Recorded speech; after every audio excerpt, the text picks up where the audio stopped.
चलिए आप लोगों को फिर से स्वागत है अपने चैनल बोध यात्रा 24/7।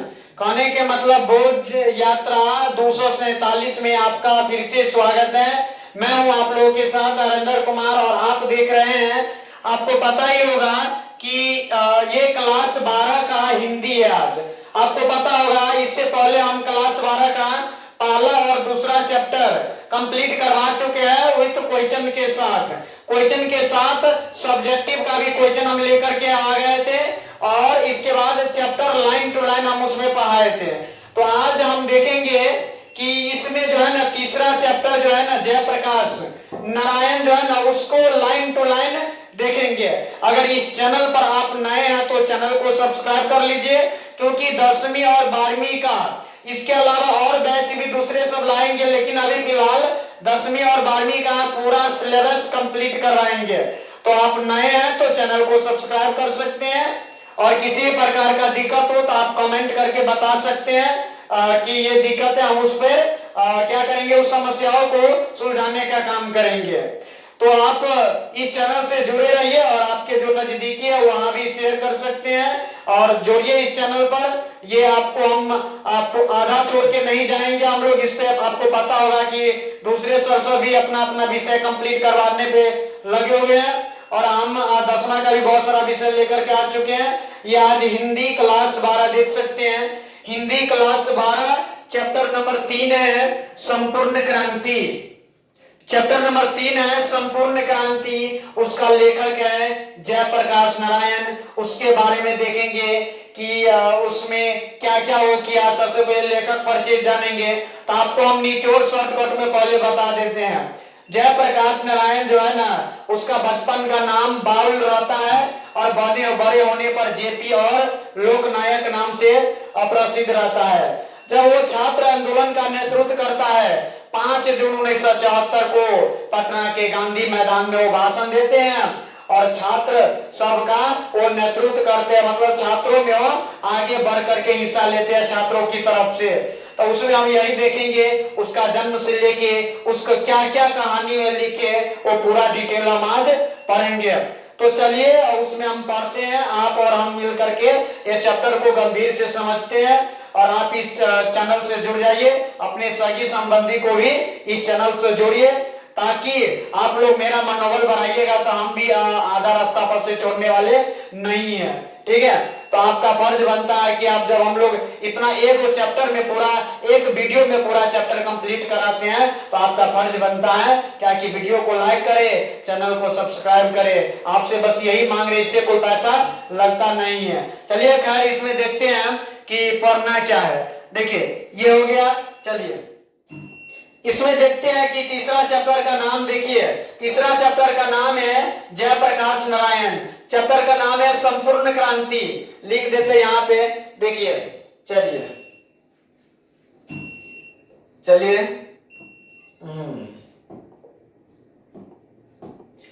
चलिए ये आपको अध्याय नंबर हो जाएगा। ये अध्याय नंबर है 3। चैप्टर का नाम है संपूर्ण क्रांति। संपूर्ण क्रांति देखिए, संपूर्ण क्रांति।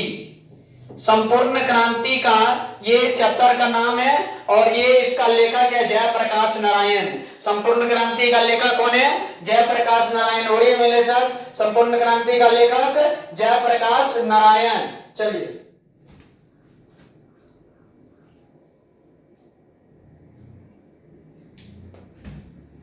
चलिए अध्याय 3 है। ये क्लास 12वीं का है, आप लोग कंफ्यूजन नहीं होना है। ये 12 का 12th का हिंदी है। क्या? हिंदी लेकर के आए हैं। ठीक है, चलिए इसमें देखेंगे हम आगे। सबसे पहले देखेंगे कि इसका जन्म कब हुआ। ठीक है, चलिए तो जयप्रकाश नारायण का जन्म हुआ था 11 अक्टूबर 1902 को। याद रखना है, मेरे साथ आपको भी बोलना पड़ेगा। जयप्रकाश नारायण का जन्म कब हुआ? 11 अक्टूबर 1902 को। बताइए जयप्रकाश नारायण का जन्म कब हुआ? 11 अक्टूबर 1902 को हुआ था। निधन हो गए थे 8 अक्टूबर 1979 ईस्वी को। निधन कब हुआ? 8 अक्टूबर 1979 ईस्वी को। एक जन्म स्थान था हुआ, देखो सिताब दियारा गांव उत्तर प्रदेश के बलिया और बिहार के सारण जिले में फैला हुआ है। याद रखना है, उत्तर प्रदेश के बलिया और देखिए उत्तर प्रदेश के बलिया और बिहार के सारण जिले में फैला हुआ है ना। कौन? सिताब दियारा गांव। याद रखना है। जन्म हुआ था 11 अक्टूबर 1902। मेरे साथ साथ बोलिए, जन्म कब हुआ? 11 अक्टूबर 1902। निधन कब हो गया? 8 अक्टूबर 1979 को निधन हो गया। जन्म स्थान कहाँ था? देखिए तो सिताब दियारा गांव। मेरे साथ साथ बोलिए, जन्म स्थान सिताब दियारा गांव। जयप्रकाश नारायण का जन्म कहाँ? सिताब दियारा गांव, जो उत्तर प्रदेश के बलिया और बिहार के सारण जिले में फैला हुआ है। अब देखिए इसका बचपन का नाम क्या रहता है? बाउल। बचपन का नाम पहले बोल दिया, बचपन का नाम बाउल। बड़े होने पर जेपी नाम से प्रसिद्ध है। अपनी जन्म पक्षधरता के लिए लोकनायक के नाम से भी प्रसिद्ध है। देखिए यहाँ पे बचपन के नाम बाउल, जयप्रकाश नारायण के बचपन के नाम बाउल। इसके बाद बड़े होने पर जेपी और लोकनायक के नाम से जयप्रकाश नारायण जी प्रसिद्ध थे। याद रखना है। इसके बाद आगे देख लेना है माता और पिता। माता के नाम फूल रानी, पिता के नाम हर्षुदयाल। माता के नाम बताइए? फूल रानी। माता के नाम फूल रानी, पिता के नाम हर्षुदयाल। पिता के नाम हर्षुदयाल। चलिए बोलिए, मेरे साथ साथ बोलना है आपको।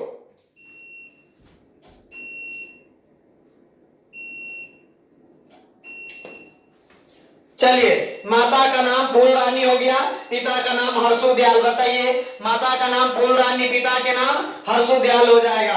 अब पत्नी के नाम हो जाएगा प्रभावती देवी। याद रखना। देखिए माता का नाम, माता का नाम क्या था? फूल रानी। माता के नाम फूल रानी, माता के नाम फूल रानी। पिता का नाम बताइए? पिता का नाम हो जाएगा हर्षुदयाल। हर्षुदयाल। पिता का नाम क्या हो जाएगा? हर्षुदयाल। पत्नी का नाम बताइए? पत्नी का नाम प्रभावती देवी। प्रभावती देवी। याद रखना है, प्रभावती देवी पत्नी का नाम। फिर मेरे साथ साथ और बोलिए, माता का नाम फूल रानी, पिता का नाम हर्षुदयाल और पत्नी का प्रभावती देवी हो जाएगा। चलिए आगे देख लेते हैं। चलिए आगे, अब इसमें देखना है। देखिए पत्नी का नाम बता दिए, प्रभावती देवी। प्रभावती देवी कौन थी? तो प्रसिद्ध गांधीवादी ब्रज किशोर प्रसाद की पुत्री थी। याद रखना, प्रभावती कौन थी?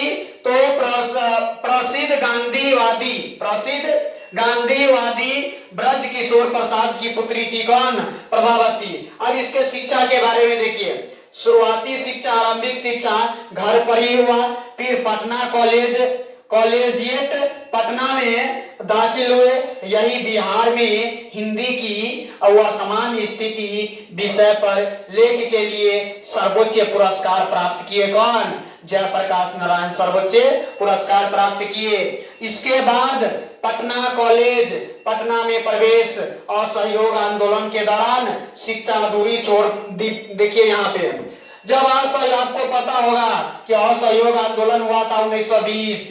क्वेश्चन पूछे, असहयोग आंदोलन 1920, असहयोग आंदोलन 1920। तो असहयोग आंदोलन के दौरान शिक्षा उसका अधूरी रह गया। 1922 ईस्वी में शिक्षा प्राप्ति के लिए वो अमेरिका चले गए। याद रखना, क्वेश्चन पूछेगा कि कौन आंदोलन के लिए उसका शिक्षा अधूरी रह गया। तो याद रखना है, असहयोग आंदोलन कब हुआ? 1920 में हुआ था। याद रखना है, 1920 में हुआ था। याद रखना है, असहयोग आंदोलन के कारण ही उसको शिक्षा अधूरी रह गया। और 1922 ईस्वी में शिक्षा प्राप्ति करने के लिए वह अमेरिका चले गए। कहाँ? अमेरिका चले गए। वहां कैलिफोर्निया, वर्कले, विस्किंसन, मेडिसन आदि कई विश्वविद्यालयों में अध्ययन किया। कौन? जयप्रकाश नारायण। मार्क्सवाद और समाजवाद की शिक्षा यही ग्रहण की। कहाँ? अमेरिका में। याद रखना है, मार्क्सवाद और समाजवाद की शिक्षा भी ग्रहण किया। मां, लेकिन देखिए उसकी मां की तबीयत खराब हो जाती है। मां की अस्वस्थता के कारण पीएचडी ना कर सके और देश वापस लौट आए। जब वो 1922 में अमेरिका गए थे तब वहां शिक्षा ग्रहण किया। लेकिन उसी बीच में जब वह पीएचडी करने लगे तो उसकी मां का अचानक तबीयत खराब हो जाता है। इसी के कारण उसको पीएचडी छोड़ के वापस घर आना पड़ता है, वापस देश आना पड़ता है। याद रखना, क्वेश्चन पूछेगा कि किसके कारण उसको पीएचडी नहीं कर पाया जयप्रकाश नारायण। तो मां की अस्वस्थता के कारण वो पीएचडी नहीं कर पाए थे। अब देखिए उसका राजनीतिक जीवन में, अब राजनीतिक जीवन के बारे में चलते हैं उसका। देखिए अब यहां से याद रखना क्या है, 1929 में कांग्रेस में शामिल हुए। क्वेश्चन रहता है कि जयप्रकाश नारायण कांग्रेस में कब शामिल हुए? 1929 में। बताइए जयप्रकाश नारायण कांग्रेस में कब शामिल हुए? 1929 में। 1932 में सविनय अवज्ञा आंदोलन चलाया। सविनय अवज्ञा आंदोलन कब हुआ? 1932। सविनय अवज्ञा आंदोलन कब चलाया गया था? 1932। और सविनय अवज्ञा आंदोलन के दौरान वो कहां गए थे? जेल। याद रखना 1900, देखिए कांग्रेस में शामिल हुआ 1929 और जेल गए थे सविनय अवज्ञा आंदोलन के दौरान 1932 में। जेल से बाहर निकलकर कांग्रेस के अंदर ही कांग्रेस सोशलिस्ट पार्टी का गठन किया। याद रखना, क्वेश्चन पूछेगा कांग्रेस सोशलिस्ट पार्टी का गठन किसने किया? जयप्रकाश नारायण। कांग्रेस सोशलिस्ट पार्टी का गठन किसने किया? जयप्रकाश नारायण। कांग्रेस सोशलिस्ट पार्टी का गठन किसने किया? जयप्रकाश नारायण। अहम भूमिका निभाई 1939 में। 1943 में भी जेल गए। देखिए प्रथम बेर जेल गए थे कब? 1932 में। याद रखना है प्रथम बेर जेल कब गए थे? 1932 में, जब सविनय अवज्ञा आंदोलन हुआ था। इसके बाद 1939 में भी जेल गए, 1943 में भी जेल गए। 1942 में एक आंदोलन से विशेष प्रसिद्धि मिली। 1942 में आप लोगों को पता होगा भारत छोड़ो आंदोलन हुआ था। कौन? भारत छोड़ो आंदोलन। 1942 में कौन आंदोलन हुआ था बताइए? भारत छोड़ो आंदोलन। कौन? भारत छोड़ो आंदोलन।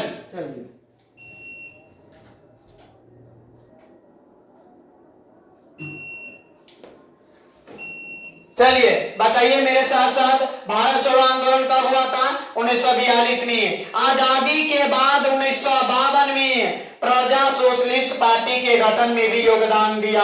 क्वेश्चन याद रखना है। देखिए यहां से कांग्रेस सोशलिस्ट पार्टी का गठन जयप्रकाश नारायण, प्रजा सोशलिस्ट पार्टी का गठन में भी योगदान दिया जयप्रकाश नारायण। धीरे धीरे सक्रिय राजनीतिक से स्वयं को अलग कर लिया। 1954 में विनोबा भावे के सर्वोदय आंदोलन। देखिए क्वेश्चन आ गया, सर्वोदय आंदोलन किसने चलाया? विनोबा भावे। सर्वोदय आंदोलन किसने चलाया? विनोबा भावे। कब? 1954 में। सर्वोदय आंदोलन किसने चलाया? विनोबा भावे। कब? 1954 में। सर्वोदय आंदोलन किसने चलाया? विनोबा भावे। कब? 1954 में। 1974 में छात्र आंदोलन का नेतृत्व किया था। याद रखना जयप्रकाश नारायण जो है ना छात्र आंदोलन का नेतृत्व कब किया? 1974। जयप्रकाश नारायण छात्र आंदोलन का नेतृत्व कब किए? 1974 में किया था। याद रखना 1974 में। और आपातकाल के दौरान जेल गए। इसके मार्गदर्शन में ही जनता पार्टी का गठन किया। क्वेश्चन याद रखिएगा, जनता पार्टी का गठन भी जयप्रकाश नारायण। कांग्रेस सोशलिस्ट पार्टी का गठन, सोशलिस्ट, इसके बाद जनता सोशलिस्ट पार्टी, प्रजा सोशलिस्ट, ये सब जो है ना जयप्रकाश नारायण चलाए थे। याद रखना है। इसके बाद रिकंस्ट्रक्शन ऑफ इंडियन पॉलिटी, कुछ कविताएं भी लिखी। देखिए रिकंस्ट्रक्शन ऑफ इंडियन पॉलिटी किसकी रचना है? Jayaprakash Narayan. Reconstruction of Indian polity Jayaprakash Narayan. Reconstruction of Indian polity Jayaprakash Narayan. Diary भी लिखे, निबंध भी लिखे। याद रखना 1965 में समाज सेवा के लिए उसे मैग्सेसे पुरस्कार मिला गया। जयप्रकाश नारायण को मैग्सेसे पुरस्कार कब मिला? 1965 में। जयप्रकाश नारायण को मैग्सेसे पुरस्कार कब मिला? 1965 में। और भारत रत्न की उपाधि कब दिया गया? 1998 में। जयप्रकाश नारायण को भारत रत्न की उपाधि कब मिला? 1998 में। और मैग्सेसे पुरस्कार मिला समाज सेवा के लिए। क्यों मिला मैग्सेसे पुरस्कार? समाज सेवा के लिए मैग्सेसे पुरस्कार 1965 में मिला। किसको? जयप्रकाश नारायण को। चलिए आगे चलते हैं। ये सब याद रखना है आपको। जयप्रकाश नारायण 20वीं शताब्दी में भारत के एक प्रमुख समाजवादी विचारक, क्रांतिदर्शी नेता, समर्पित समाजकर्मी तथा विद्रोही स्वाधीनता सेनानी थे। कौन? जयप्रकाश नारायण। मतलब भारत की आजादी में भी उन्होंने बहुत महत्वपूर्ण भूमिका निभाए थे। उनका अध्ययन विशाल और वैधीय पूर्ण था। राजनीति, संगठन, कर्म और लोक सेवा का अनुभव बड़ा और गहन था। भारतीय जनता में उनकी अस्थायी विश्वसनीयता और प्रतिष्ठा थी। निष्ठा और अध्यवसाय से परिपूर्ण अपने सक्रिय, रचनात्मक, सार्वजनिक जीवन में उन्होंने अंतर्राष्ट्रीय पहचान और प्रतिष्ठा कमाई। ये देखिए, लिखते लिखते कविता इतना आगे बढ़ गए थे कि पूरे देश में उसका नाम, देश ने विदेशों में भी उसका नाम चलने लगे। वे अपने समय में विश्व के कुछ चुने हुए लोकतांत्रिक नेताओं में से एक थे। याद रखना है, लोकतांत्रिक नेताओं में से एक थे। कौन? जयप्रकाश नारायण। कौन? जयप्रकाश नारायण। विदेश से अपनी शिक्षा पूरी कर लौटने के बाद आपको पता होगा कि विदेश से उसका क्यों लौटना पड़ा। जब पीएचडी उसका अधूरा रह गया, उसकी मां की तबीयत खराब हो जाती है, इसीलिए उसको विदेश से वापस आना पड़ता है। उन्होंने स्वाधीनता संघर्ष में अपने आप को झोंक दिया। स्वाधीनता संघर्ष में उनकी भूमिका क्रांतिधर्मी थी। स्वाधीनता प्राप्ति के बाद उन्होंने सत्ता केंद्रित राजनीति के बदले अपने लिए देखिए,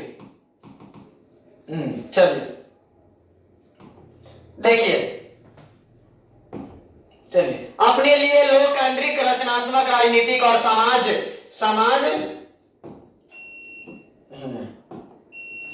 समाज सेवा का मार्ग चुना। उन्होंने समता, न्याय, सामाजिक परिवर्तन और लोकतंत्र के पक्ष में पत्रकारिता भी की। देखिए, ये जयप्रकाश नारायण जो है ना, मीडिया वाला जो है ना, पत्रकारिता भी की। लोक सेवा के अनेक कार्यक्रम और अभियान चलाए। पड़ोसी देश नेपाल में लोकशाही के लिए संघर्ष में भी उनका योगदान था। नेपाल में याद रखना है कि कौन से देश? नेपाल। कौन देश? नेपाल। गांधीवाद के संसर्ग में आकर उन्होंने अपनी लोकनिष्ठा और अधिक मजबूत की तथा विनोबा भावे के भूदान आंदोलन किसने चलाया? विनोबा भावे। उल्लेखनीय रचनात्मक भूमिका निभाई। 60 के दशक में अपनी ईमानदारी और त्याग और निस्वार्थ लोक सेवा के कारण जनता के बीच अर्जित अपनी विश्वसनीयता के चलते उन्होंने डाकुओं के हृदय परिवर्तन और पुनर्वास को लेकर उल्लेखनीय उपलब्धियां हासिल की। ये कौन? जयप्रकाश नारायण।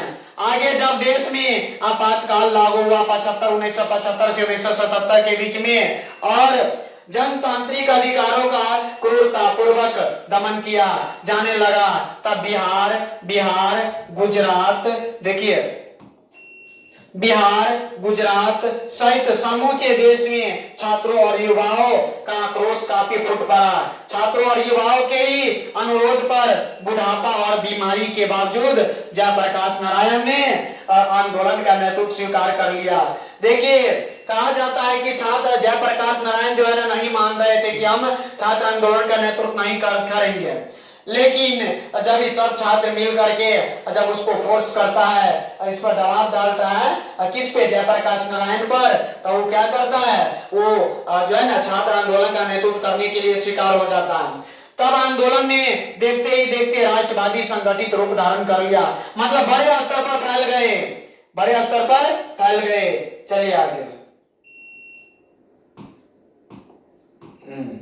चलिए आगे चलते हैं।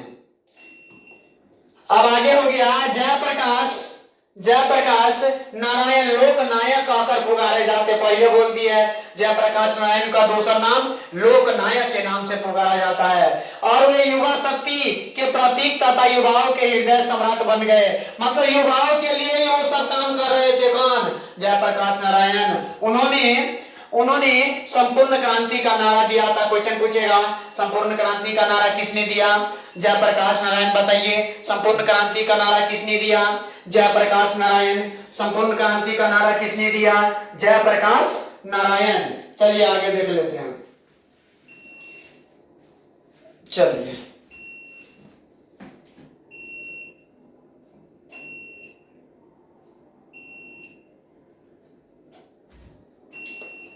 चलिए सुचारित राजनीतिक सामाजिक कार्यक्रम प्रस्तुत करते हुए उन पर अमल करने की व्यापक अपील की। उसका जबरदस्त असर पड़ा। देश में सत्ता परिवर्तन हो गया।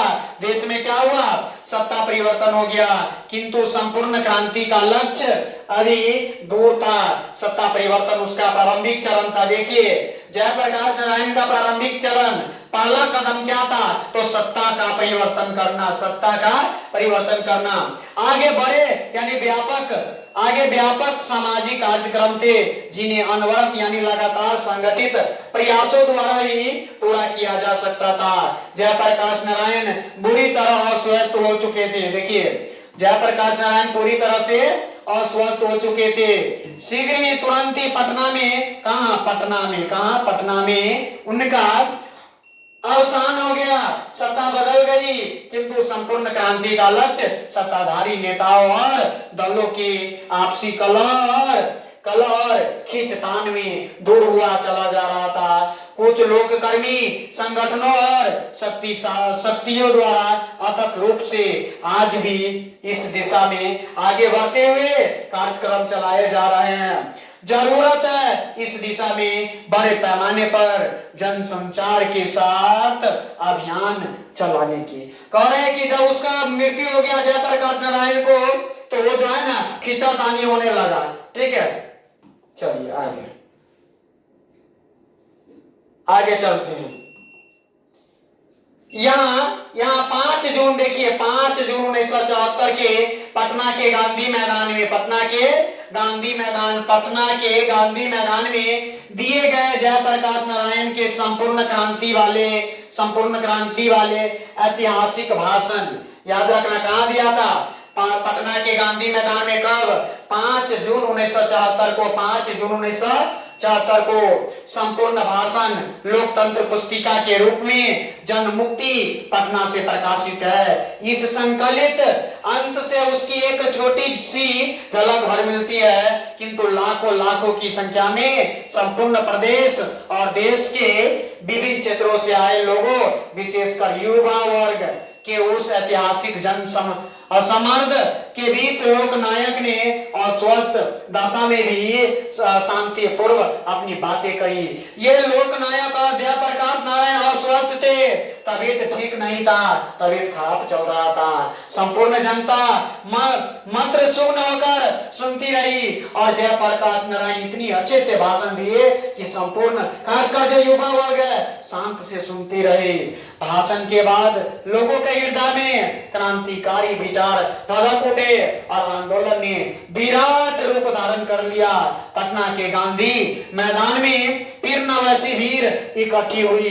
कहने के मतलब है जब जयप्रकाश नारायण भाषण दे रहे थे 5 जून 1974 को पटना के गांधी मैदान में, तो जितनी वहां भीड़ लगी थी, नहीं लग रहा है कि आज तक वैसा भीड़ पटना के गांधी मैदान में इतना लगा है और नहीं लग रहा है कि आगे भी लगेंगे। ठीक है, चलिए। और न वैसा कोई प्रेरक भाषण और पुरस्कार जनसंचार कायम हो सका। मतलब ऐसा भाषण देने वाला भी आज तक नहीं हुआ है और नहीं शायद आगे भी होगा। अब देखिए आगे चलिए। अब यहां पर कहानी आपको सामने स्टार्ट हो गया। क्या कहानी? चलिए कहानी पढ़ते हैं। जो भी क्वेश्चन आएगा हम यहां से बताते चलेंगे। अगर आपको लिखना है तो आप मेरे साथ, हम जो पेन से ऐसे टिक लगाएंगे, आप पेन से लिख भी सकते हैं। एक ऑब्जेक्टिव नहीं छोड़ेंगे, यहां से सब्जेक्टिव भी कंप्लीट करवा देंगे। बस आपको गौर से सुनने की जरूरत है मेरे साथ। चलिए। बिहार प्रदेश छात्र संघर्ष समिति के मेरे युवक साथियों, बिहार प्रदेश के असंख्य नागरिक भाइयों और बहनों, जयप्रकाश नारायण जी भाषण दे रहे हैं। अभी रेणु जी ने जो कविता पढ़ी, अनुरोध तो वास्तव में उनका था, सुनाता तो वह चाहते थे, मुझसे पूछा गया कि वह कविता सुना दे या नहीं। मैंने स्वीकार किया, लेकिन उसने बहुत सारी स्मृतियां और अभी हाल ही बहुत दुखद स्मृति को जागृत कर दिया। इससे हृदय भर उठा है। आपको शायद मालूम ना होगा कि जब मैं बेल्लोर अस्पताल के लिए रवाना हुआ, देखिए यहां से क्वेश्चन आया, क्या क्वेश्चन आया देखिए। जयप्रकाश नारायण कहते हैं कि जब हम बेल्लोर अस्पताल के लिए रवाना हुआ था, तो जाते जाते समय मद्रास में 2 दिन अपने मित्र ईश्वर अय्यर के यहाँ ठहरा हुआ था। याद रखना है, जब बेल्लोर अस्पताल जा रहे थे तो मद्रास में उसके मित्र थे ईश्वर अय्यर, उसके मित्र का नाम ईश्वर अय्यर। वहां 2 दिन ठहरे हुए थे। कितने? 2 दिन रुका था। वहां दिनकर जी, गंगा बाबू मिलने भी आए थे। वहां रामधारी सिंह दिनकर भी आए थे और गंगा बाबू भी मिलने आए थे। बल्कि गंगा बाबू तो साथ ही रहते थे और दिनकर जी बड़े प्रसन्न दिखे। मतलब दिनकर जी, रामधारी सिंह दिनकर हमसे मिलकर बहुत प्रसन्न दिखे। उन्होंने अभी हाल की अपनी कुछ कविताएं जो सुनाई और मुझसे कहा कि आपने जो आंदोलन शुरू किया है, जितनी मेरी आशाएं आपसे लगी है थी, उन सब की पूर्ति आपके इस आंदोलन में, नए आह्वान में देश के तरुणों का आपने जो किया, मैं देखता हूं। तालियां हरगिज ना बजाइए, मेरी बात चुपचाप सुनिए। जैसे ही तालियां बजने लगी तो जयप्रकाश नारायण जी बोले, तालियां बिल्कुल नहीं बजाइए, बस मेरे बात अपने पूरे मन दिलो दिमाग से सुनते जाइए। ठीक है, याद रखना है। चलिए, अब मेरे मुंह से आप हुंकार नहीं सुनेंगे, लेकिन जो कुछ विचार मैं आपसे कहूंगा वे विचार हुंकारों से भरे होंगे, क्रांतिकारी वे विचार होंगे जिन पर अमल करना आसान नहीं होगा। बोल रहा है कि अब हम ऐसे बात करने जा रहे हैं जिन पर अमल करना, उसको लागू करना आसान नहीं होगा। अमल करने के लिए बलिदान करना होगा, अमल करने के लिए बलिदान करना होगा, कष्ट सहना होगा, गोली और लाठियों का सामना करना होगा, जेलों को भरना होगा, जमीनों की कुर्कियां होंगी, यह सब होगा। यह क्रांति है मित्रों, और संपूर्ण क्रांति है। यह क्रांति है मित्रों, संपूर्ण क्रांति है। चलिए आगे देखते हैं।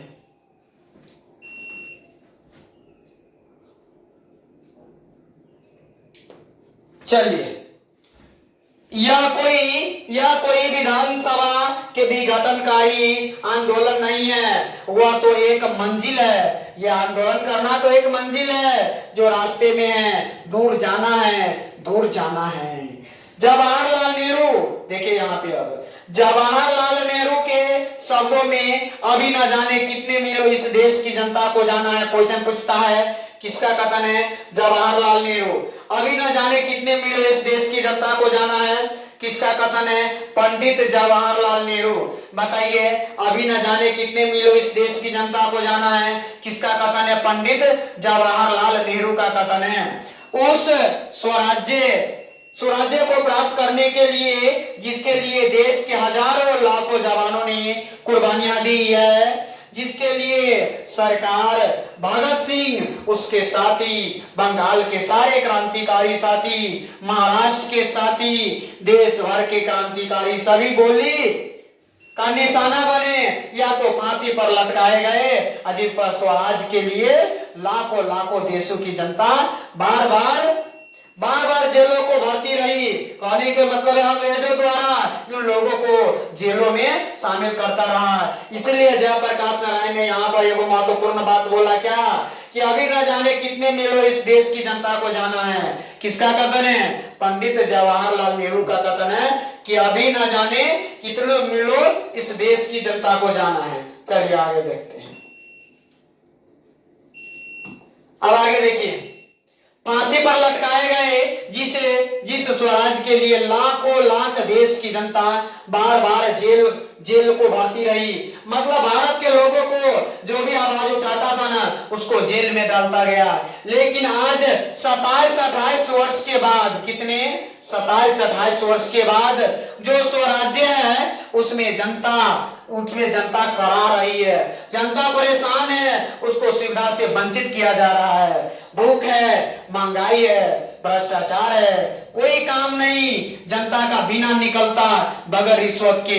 कह रहा है जयप्रकाश नारायण, सब बात अपने भाषण में बता रहे हैं कि जनता का एक भी काम जो है ना बिना रिश्वत के नहीं निकल रहे हैं।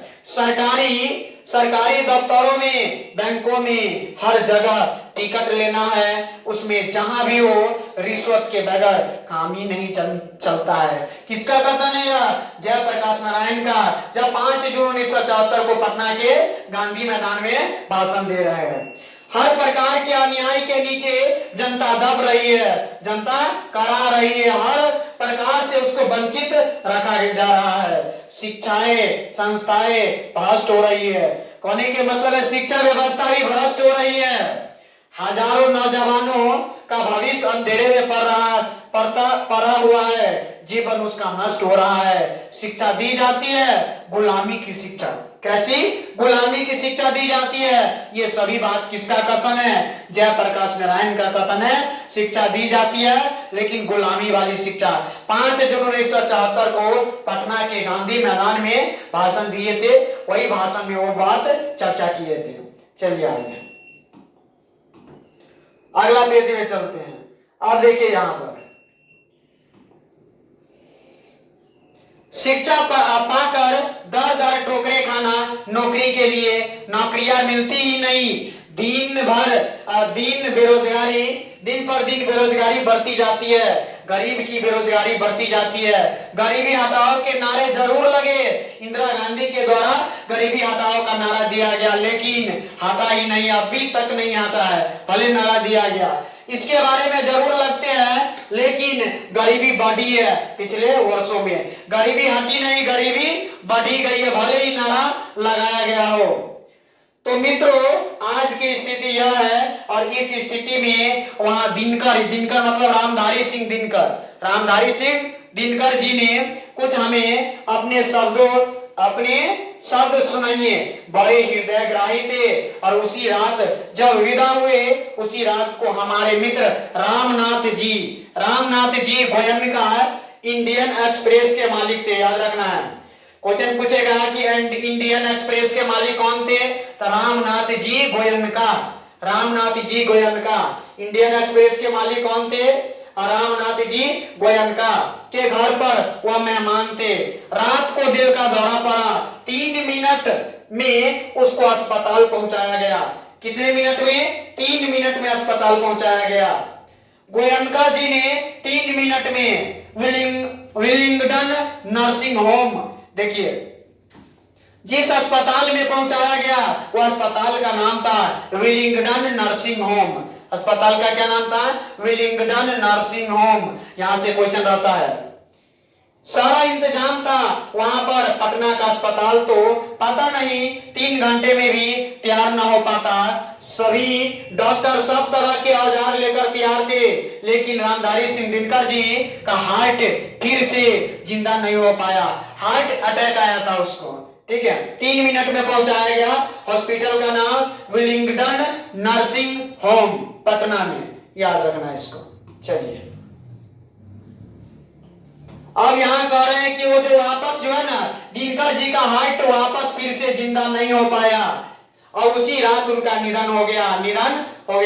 ऐसी चोट लगी। उनकी यह कविता सुन के उनका वह सुंदर सौभाग्य जो शीला चेहरा याद आ गया। मतलब वो भाषण देते थे तो सामने वाला में भी आक्रोश उत्पन्न हो जाता था।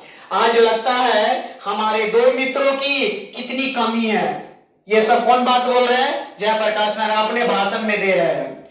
आज भाई बेनीपुरी, राम वृक्ष बेनीपुरी का बात कर रहे हैं।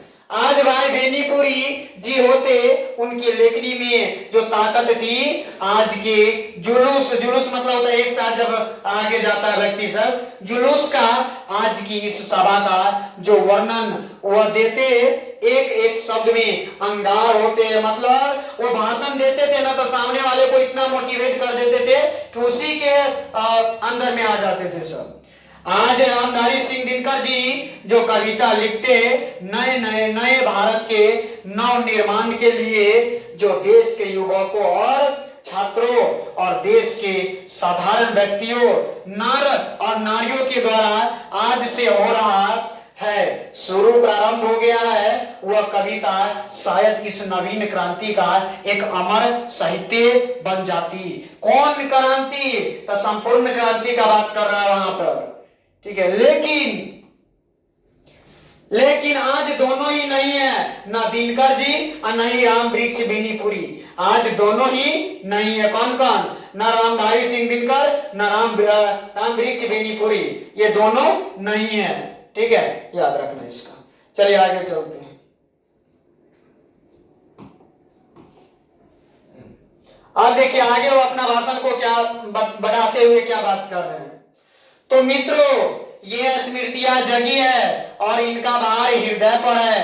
मैं तो थक गया हूं, लेकिन आज बड़ी भारी जिम्मेदारी हमारे कंधों पर आई है, और मैंने इस जिम्मेदारी, आपको पता होगा कि जयप्रकाश नारायण का तबीयत भी खराब चल रहे हैं, मैंने इस जिम्मेदारी को अपनी तरफ से मांग करके अपने अपना लिया।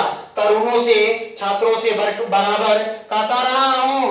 जब पहला हमने आह्वान किया था यूथ फॉर डेमोक्रेसी, क्या यूथ फॉर डेमोक्रेसी का, लोकतंत्र में युवकों का क्या रोल है, क्या लोकतंत्र में युवकों का क्या रोल रहेगा, ये किसका लिखा हुआ कहानी है? तो जयप्रकाश नारायण का लिखा हुआ कहानी है। यह हमने जो बताया था उसमें लिखा था, और उसके बाद बराबर कहता रहा हूं, संचालन समिति में बहस करता रहा हूं। मतलब छात्रों के लिए हमेशा वो आवाज उठाता रहा है। हम बूढ़े हो गए, हमारी सलाह ले लीजिए, हम दूसरी पीढ़ी के हो गए। कहने के मतलब है छात्रों को कह रहे कि आप नवयुवक हैं, हम दूसरी पीढ़ी के हो गए, हम आपको सलाह देते, मेरा बात मानिए, आप नई पीढ़ी के लोग हैं, देश का भविष्य आपके हाथों में है। वो छात्र आंदोलन में शामिल होने वाले छात्रों को कह रहे हैं कि देश का भविष्य आपके हाथों में है। उत्साह है आपके अंदर, शक्ति है आपके अंदर, जवानी है आपके अंदर, आप नेता बनिए। ये छोटे बच्चे को बोल रहे हैं, जो छात्र है ना, उसको जो भाषण दे रहे हैं, वो सुनने वाले छात्रों को बोल रहे हैं, मैं आपको सलाह दूंगा। तो छात्रों ने कहा, जयप्रकाश जी, मार्गदर्शन से काम नहीं चलेगा। क्या मार्गदर्शन से काम नहीं चलेगा? आपको नेतृत्व स्वीकार करना ही होगा। बोला कि मार्गदर्शन से काम नहीं चलेगा, आपको छात्र आंदोलन यानी हम लोगों के आंदोलन को स्वीकार करना ही होगा, करना ही होगा। चलिए आगे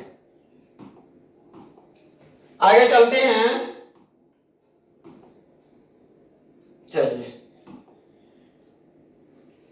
मार्गदर्शन से काम नहीं चलेगा, आपको स्वीकार करना पड़ेगा।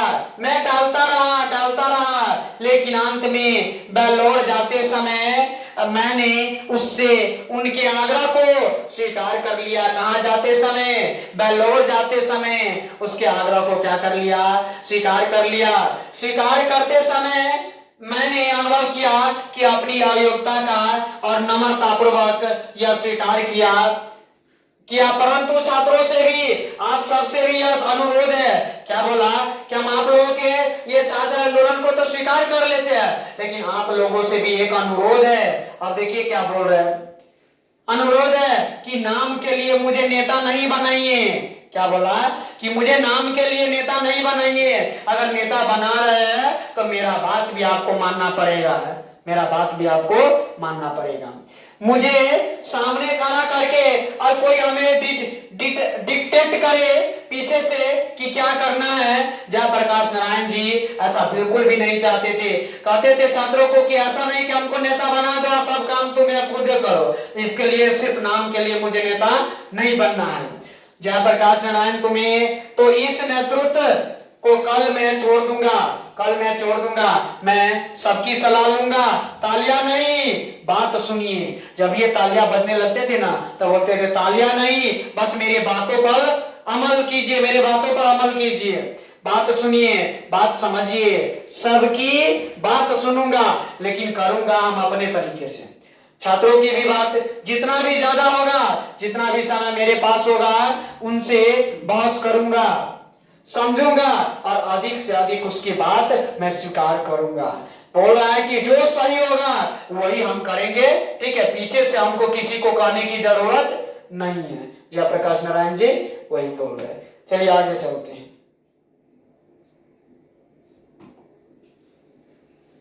आपकी बात स्वीकार करूंगा, जन संघर्ष समितियों की, लेकिन फैसला मेरा होगा। पहले बोल दिया है कि वो बोलते थे कि बात हम सबका सुनेंगे लेकिन स्वीकार मेरा होगा, हम अपने तरीके से उसको फैसला लेंगे। इस फैसले को इनको मानना होगा और आपको मानना होगा। बोल रहा है कि आपको भी मानना होगा और जो आप लोगों को विरोध करते हैं उसको भी मानना होगा, तब तो इस नेतृत्व का कोई मतलब है। बोला कि तब ना हम नेता बनेंगे, नहीं तो नेता नाम के लिए हम नहीं बनने वाले हैं। तब यह क्रांति सफल हो सकती है। और यही नहीं तो आपस के झगड़ों में, बहसों में पता नहीं कि हम किधर बिखर जाएंगे। और नहीं तो अगर ये बात, अगर जयप्रकाश नारायण जी बोल रहे हैं कि अगर ये बात अगर आप लोग नहीं मानते हैं तो रहने दीजिए, हम आप लोगों का छात्र आंदोलन का नेतृत्व हम नहीं करते हैं, बाकी आप लोग झगड़ा करते रहिए, टाइम कैसे निकल जाएगा, वही कह रहे हैं। चलिए आगे। जयप्रकाश नारायण जी नेता बनने से पहले जो है ना, ये छात्रों के सामने ये मांग रख रहे हैं कि जो करेंगे हम ही करेंगे, बाकी पीछे से हमको ये नहीं कहना है कि आपको ये करना है वो करना है, सब सुनेंगे सबका लेकिन करेंगे अपने हिसाब से। ये जयप्रकाश नारायण का कहना था। चलिए आगे। बहुत दिनों से सार्वजनिक जीवन में हूं। 1921 में जनवरी के महीने में इसी पटना कॉलेज में ISC का विद्यार्थी था। कौन? जयप्रकाश नारायण। कब? 1921 का बात है, याद रखना। हमारे साथ हमारे निकट के साथी थे, वे सब छात्रवृत्ति पाने वाले थे, मुझे भी छात्रवृत्ति मिलती थी। सब अव्वल दर्जे के क्रीम थे उस समय के विद्यार्थी में, और हम सब ने एक साथ गांधी जी के आह्वान पर असहयोग किया था। गांधी जी के आने पर असहयोग आंदोलन में भाग लिए थे। शुरू में बताया कि असहयोग आंदोलन के कारण ही जयप्रकाश नारायण जी का पढ़ाई छूट गया। जब वो अमेरिका गए पढ़ने के लिए तो उसकी मम्मी का तबीयत खराब हो जाती है, इसलिए वो PhD वो नहीं कर पाते हैं, PhD वो उसका छूट जाता है। चलिए आगे देखते हैं।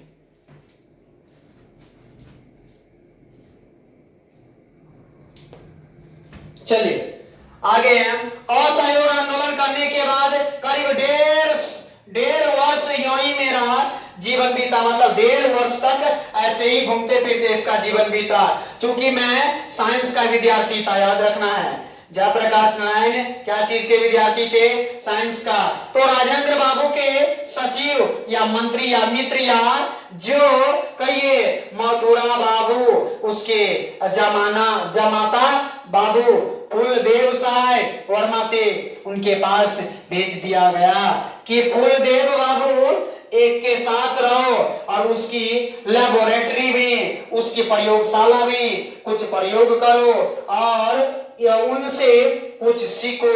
महामना का नाम है मदन मोहन मालवीय, याद रखना।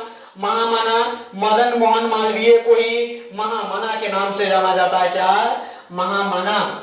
मदन मोहन मालवीय को महामना के नाम से जाना जाता है। क्वेश्चन रहेगा मदन मोहन मालवीय का दूसरा नाम बताइए। महामना के नाम से जाना जाता है।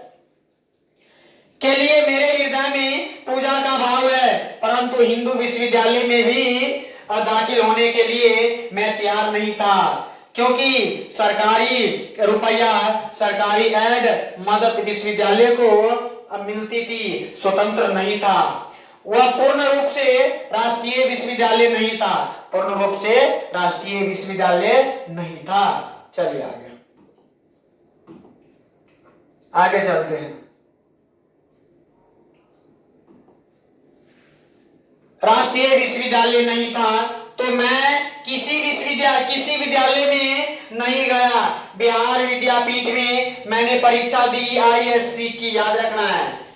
जयप्रकाश नारायण ने आईएससी की परीक्षा कहां से किया? बिहार विद्यापीठ। कहां से? बिहार विद्यापीठ। क्वेश्चन आता है कि जयप्रकाश नारायण ने आईएससी की परीक्षा कहां से दिया? बिहार विद्यापीठ। यानी वो 12वीं में जो है ना साइंस पढ़े थे, 12वीं में साइंस का परीक्षा बिहार विद्यापीठ से दिए थे। पास तो करना ही था, पास कर गया, पास भी हो गए। उसके बाद बचपन में जब हाई स्कूल में था मैंने स्वामी सत्यदेव के भाषण सुने थे। किसके? स्वामी सत्यदेव। याद रखना, किसके? स्वामी सत्यदेव के भाषण सुने थे। अमेरिका के बारे में कोई दानी घर का नहीं हूं, थोड़ी सी खेती और पिताजी नहर विभाग में जिलाधर। याद रखना, पिता क्या नहर विभाग में काम कर रहे थे। जयप्रकाश नारायण जी के पिताजी नहर विभाग में कार्यरत थे, बाद में रेवेन्यू असिस्टेंट हुए नॉन गजेटेड ऑफिसर थे। याद रखना, ये सब उसके पिताजी का पदवी है। उनकी हैसियत नहीं थी कि वह मुझे अमेरिका भेजे, उसकी हैसियत नहीं थी कि मुझे अमेरिका भेजे। जयप्रकाश नारायण जी कह रहे हैं। तो मैंने सुना था कि अमेरिका में मजदूरी करके लड़के पढ़ सकते हैं। मेरी इच्छा थी कि आगे पढ़ना है। मुझे आंदोलन तो गिराव पर आ गया है। बोल रहा है कि छात्र आंदोलन तो नीचे आ गया है, लेकिन मुझे पढ़ना है। क्या? मुझे पढ़ना है। लेकिन उसका सपना था कि अमेरिका में जा करके पढ़े। कहाँ? अमेरिका में जा करके पढ़े। चढ़ाव पर था, उतर चुका है। इस बीच अमेरिका से कुछ शिक्षा प्राप्त करके आ जाऊं। उन्होंने बोले कि जब तक आंदोलन चल रहा है तब तक अमेरिका से कुछ शिक्षा प्राप्त करके आ जाऊं। इसलिए अमेरिका गया। कुछ लोग हैं जो हमारे पता नहीं कि उन्हें किस नाम से पुकारो। मुझे आज वर्षों से गालियां देते हैं। कह रहे हैं कि कुछ लोग हैं जो मुझे समाज में गालियां देते हैं। क्या गालियां देते हैं? चलिए, उम्मीद करते हैं कि आप लोगों को समझ में आ रहा होगा। 1 से 2 बार वीडियो को देखिएगा ना, कहानी लाइन टू लाइन याद हो जाएगा कहानी। बस आप इस चैनल से जुड़े रहिए, थोड़ा शेयर कीजिए, ठीक है। चलिए आगे देखते हैं।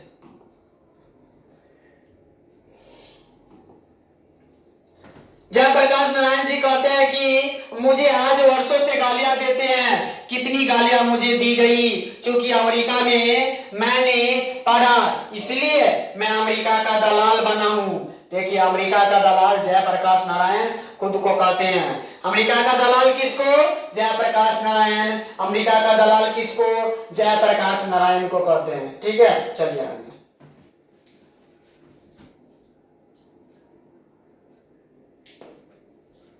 चलिए आगे चलते हैं। अमेरिका का दलाल बना हूं, निक्सन को दे दो तार। जयप्रकाश नारायण की हो गई हार। निक्सन को दे दो तार, जयप्रकाश नारायण की हो गई हार। ये जयप्रकाश नारायण का कथन है।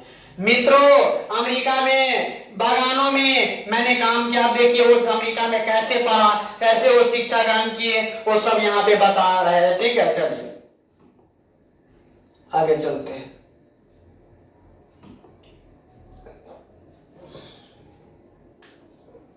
मित्रों, अमेरिका में बागानों में मैंने काम किया, कारखानों में काम किया, लोहे के कारखानों में काम किया, जानवर मारे जाते हैं उन कारखानों में भी काम किया। जब यूनिवर्सिटी में पढ़ता था, छुट्टियों में काम करके इतना कमा लेता था कि कुछ खाना हम 3-4 विद्यार्थी मिलकर पकाते थे। जब वहां छुट्टी होता था ना तो वहां काम करते थे, कारखाना में काम करते थे, होटलों में काम करते थे। बहुत जगह जयप्रकाश नारायण जी अमेरिका में काम करते थे। बस उसको एक ही लक्ष्य था कि कैसे भी करके हमको अमेरिका में पढ़ना है। और सस्ते में हम लोग खा पी लेते भी थे।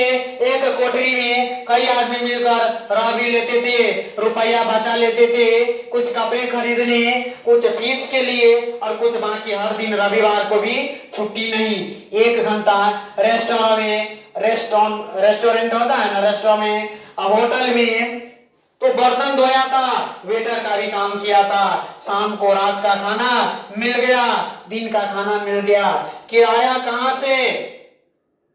मकान का हमको आया बराबर 2-3 लड़के कितने वर्षों तक दो चारपाई नहीं थी कमरे में, एक चारपाई पर और कोई अमेरिकन लड़का रहता था। बोल रहा है कि हम लोगों के पास चारपाई का भी समस्या था, फिर भी हम लोग वहां एडजस्ट करके पढ़े। लेकिन आजकल थोड़ा समस्या आता है ना तो पढ़ाई छोड़ देता है। ठीक है, आप बताइए जयप्रकाश नारायण जी को कितना एगो लक्ष्य था कि नहीं हमको अमेरिका में जाके पढ़ना है। अब देखिए कितने काम करे, पढ़े भी।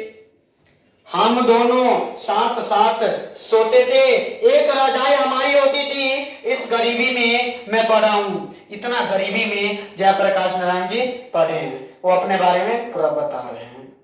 चलिए आगे।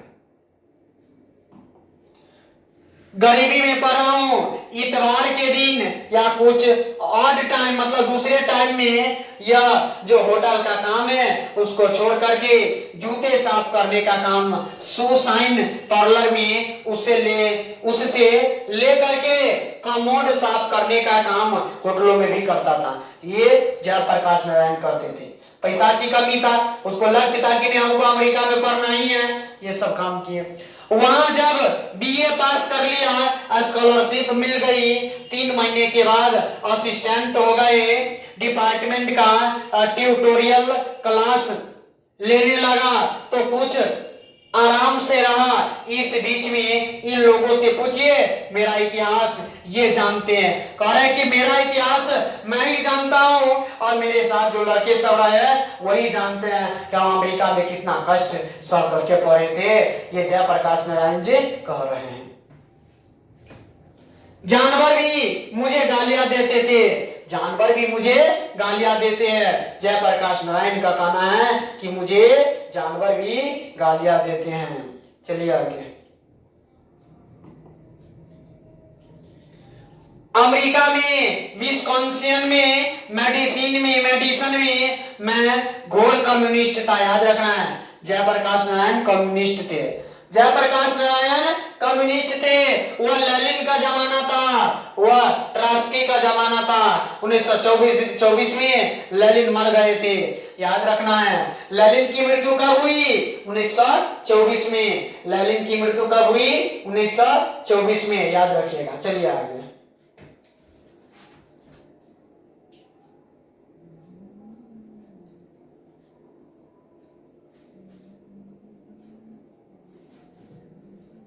चलिए आगे देखते हैं। लेनिन की मृत्यु कब हुआ था? 1924 में। 1924 में मैं मार्क्सवादी बना। जयप्रकाश नारायण जी कहते हैं कि जयप्रकाश नारायण जी मार्क्सवादी कब बने? 1924 में बने थे। और दावे के साथ कह सकता हूं कि उस समय तक जो भी मार्क्सवादी के ग्रंथ छपे थे अंग्रेजी में, कौन में? अंग्रेजी में छपे थे, याद रखना है इसको, ठीक है। हम लोगों ने पढ़ डाले थे। रात रात को रोज एक रशियन टेलर था, दर्जी था, उसके यहाँ हमारे क्लास लगते थे। और वहां से जब भारत लौटा था घोर कम्युनिस्ट बनकर लौटा था। अमेरिका से घोर कम्युनिस्ट बनकर वापस जयप्रकाश नारायण जी भारत लौटे थे। लेकिन मैं कांग्रेस में दाखिल हुआ। किसमें? कांग्रेस में। कम्युनिस्ट पार्टी में क्यों नहीं दाखिल हुआ? आप देखिए, भले वहां से कम्युनिस्ट बन के लौटा, लेकिन वह कांग्रेस में शामिल हो गए जयप्रकाश नारायण जी। क्यों? कम्युनिस्ट में क्यों नहीं शामिल हुए? अब देखिए, मैंने जो लेनिन से सीखा था वह यह सीखा था कि जो गुलाम देश है और वहां के जो कम्युनिस्ट है उनको हरगिज वहां की आजादी की लड़ाई से अपने आप को अलग नहीं रखना चाहिए। यद्यपि उस लड़ाई का नेतृत्व जिसको मार्क्सवादी भाषा में बुर्जुआ का लाश कहते हैं, याद रखना है, क्या कहेंगे, मार्क्सवादी भाषा में बुर्जुआ का लाश कहते हैं। कहने के मतलब जो कमजोर लोगों पर जो कब्जा जमाता था ना, उसी को बुर्जुआ का लाश कहते हैं। और कम्युनिस्ट पार्टी ऐसे ही थी जो आम लोगों को दबाने का काम करता था, आम लोगों को पीटता था, ठीक है। उस क्लास के हाथ में हो, पूंजीपतियों के हृदय में उनका नेतृत्व हो, फिर भी कम्युनिस्टों की अलग नहीं रहना चाहिए, कम्युनिस्टों के अलग नहीं रहना चाहिए, अपने आप को आइसोलेट नहीं करना चाहिए। कहने के मतलब है, मैं भले ही अमेरिका से कम्युनिस्ट बनकर लौटा, मैं कम्युनिस्ट में शामिल नहीं हुआ, मैं कांग्रेस में शामिल हो गया, क्योंकि भारत का जो कम्युनिस्ट पार्टी थी वो लोगों को दबाने का काम करती थी, इसलिए मैंने कांग्रेस में शामिल होकर के और कम्युनिस्ट के खिलाफ आवाज उठाना शुरू कर दिया, क्योंकि कम्युनिस्ट पार्टी जो था वो लोगों को दबाने का काम करता था, मारता पीटता था। चलिए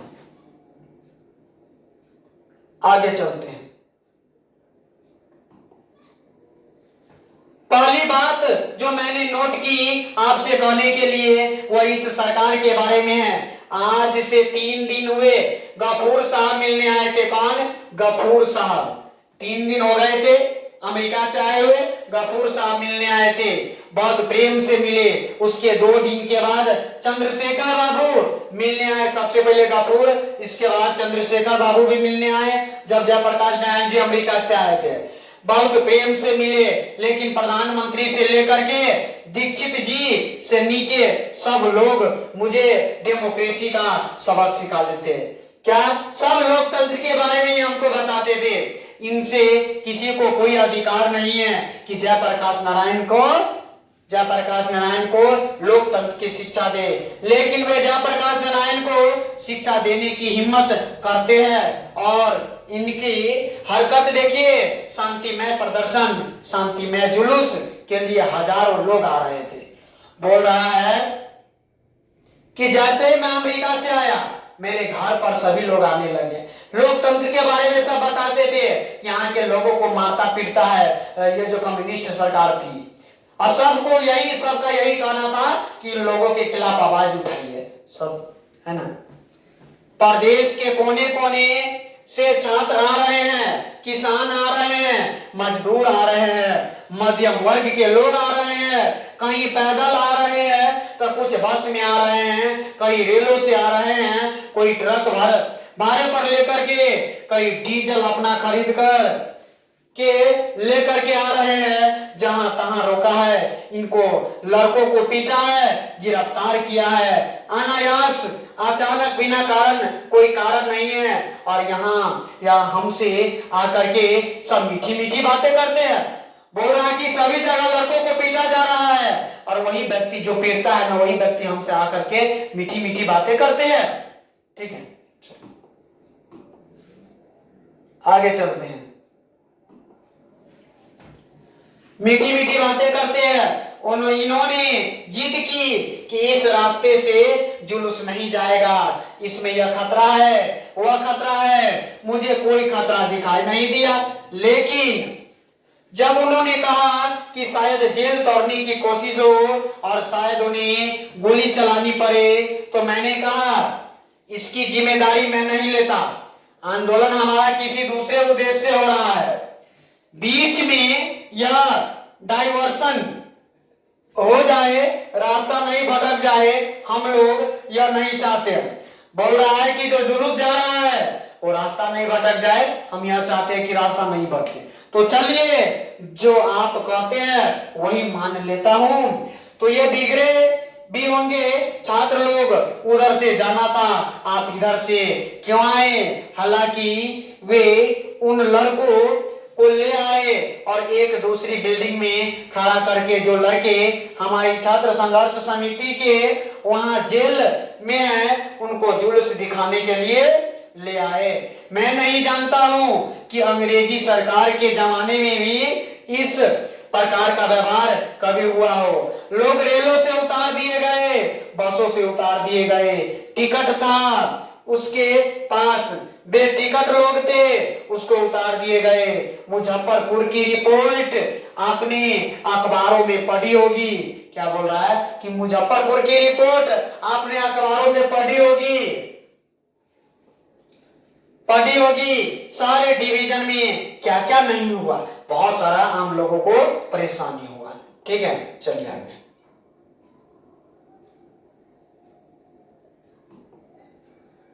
चलिए आगे चलते हैं। शर्म नहीं आती इन लोगों को, डेमोक्रेसी की बात करते हैं। लोकतंत्र में, डेमोक्रेसी में जनता को अधिकार नहीं है कि यहां भी चाहे शांतिपूर्ण सभा करे, अपनी जहां भी चाहे शांतिपूर्ण प्रदर्शन करे। वे राज्यपाल के यहाँ जाना हुआ तो लाखों की तादाद में जाए, असेंबली के सामने जाए, उसको पूरा अधिकार है। हिंसा करे कोई तो दूसरी बात है। बोल रहा है कि अगर आप लोगों को दबा रहा है तो आप असेंबली में जाइए, बड़े बड़े ऊंचे क्या बोल रहा है उसको अदालतों में जाइए। जब आपके मौलिक अधिकारों को हनन कर रहा है तो जाइए, आगे आवाज उठाइए।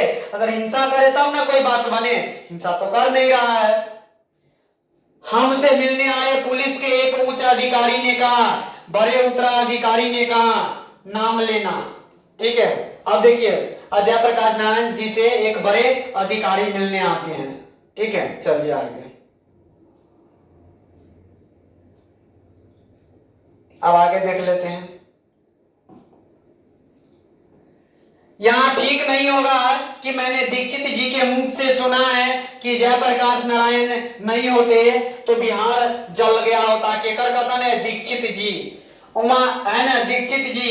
अगर जयप्रकाश नारायण नहीं होते तो बिहार जल गया होता। किसका कथन है? दीक्षित जी का, याद रखिएगा। चलिए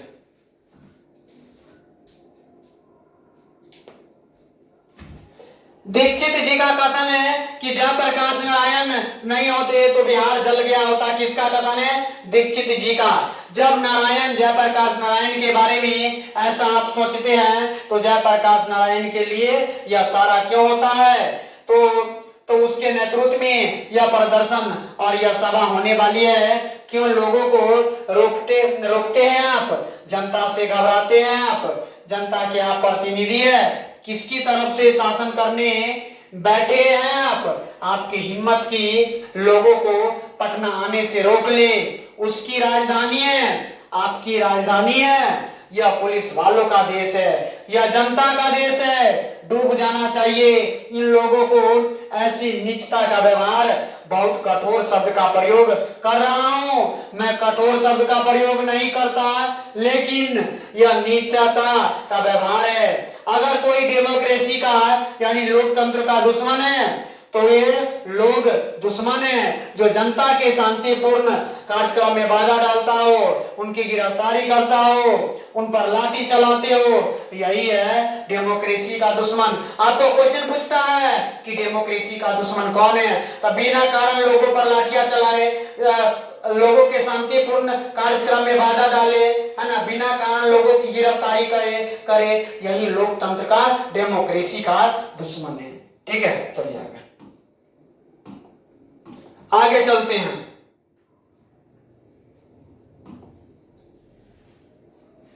लाठियां चलाते हैं, गोलियां चलाते हैं, यह डेमोक्रेसी है, इसे बदलना चाहती है जनता। जयप्रकाश नारायण छात्र युवक, क्योंकि जो भी आंदोलन इस देश में आज उठेगा उसका नेता युवक रहेगा। उसका नेता कौन रहेगा? युवक रहेगा, छात्र रहेगा। इसमें से कोई संदेह नहीं है कि हमको मित्रों एक बात तो यह कहनी थी। मैं जानता हूं कि डॉक्टर रहमान यहां बैठे होंगे। कौन? डॉक्टर रहमान। कौन? डॉक्टर रहमान। तो वे कुछ चिंता में पड़े होंगे कि इस जोर से बोलने का असर मेरे हृदय पर बुरा होगा। मैं भी समझता हूं, अब जरा अपने को बांध के बोलूंगा। अभी हाल में मैं बेल्लौर में था। कहां? बेल्लौर में था तो हमारे परम मित्र और स्नेही उमाशंकर जी दीक्षित पटना आए थे। उन्होंने मेरे संबंध में कुछ अच्छी बातें कही, साथ साथ कई प्रश्न उन्होंने उठाए। मेरा उनका बहुत पुराना संबंध है। जयप्रकाश नारायण जी कहते हैं मेरा और उमा शंकर दीक्षित जी का बहुत पुराना संबंध है। तब ना उमा शंकर दीक्षित जी कहते हैं कि अगर जयप्रकाश नारायण नहीं होते तो बिहार जल गया होता, जल गया होता। चलिए आगे आगे चलते हैं।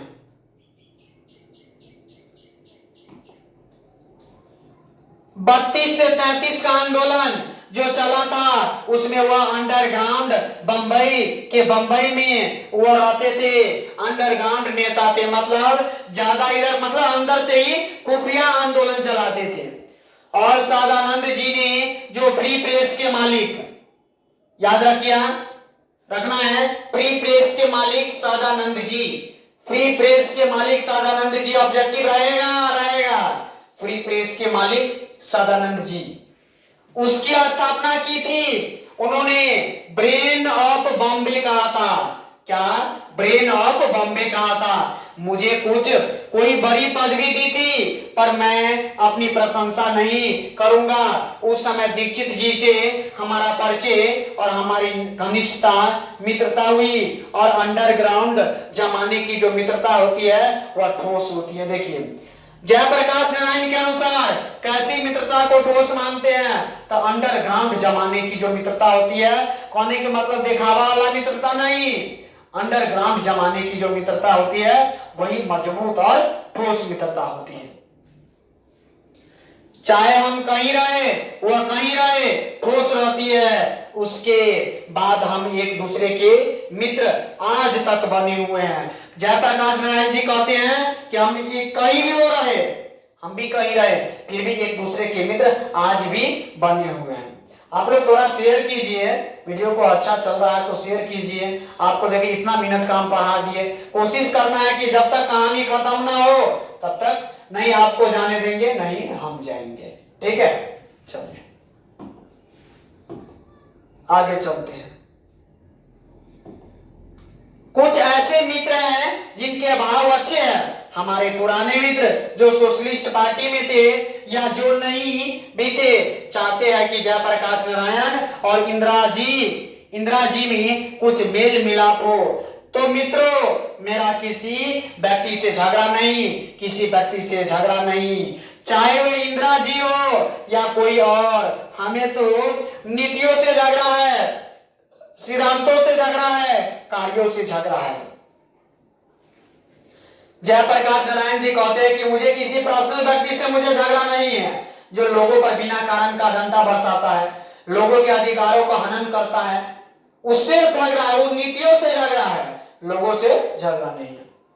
जो कार्य गलत होंगे, जो नीति गलत होगी, जो सिद्धांत प्रिंसिपल्स गलत होंगे, जो पॉलिटी गलत होगी, चाहे वह कोई भी करे मैं विरोध अवश्य करूंगा, चाहे वह कोई भी करे मैं विरोध अवश्य करूंगा।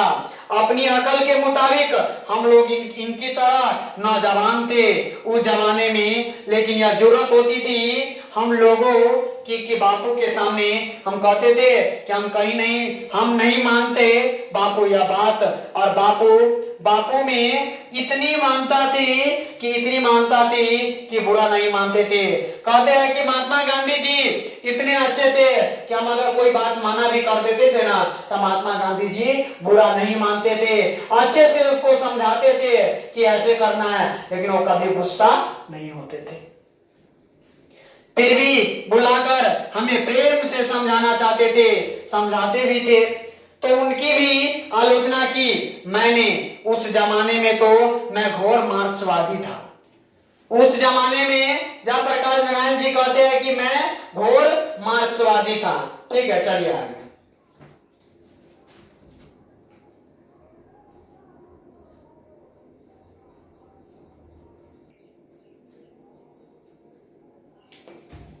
चलिए, तो वही जयप्रकाश नारायण जी कहते हैं कि बापू में इतनी महानता थी को किसी भी बात को बुरा नहीं मानते थे। ठीक है, चलिए आगे चलते हैं।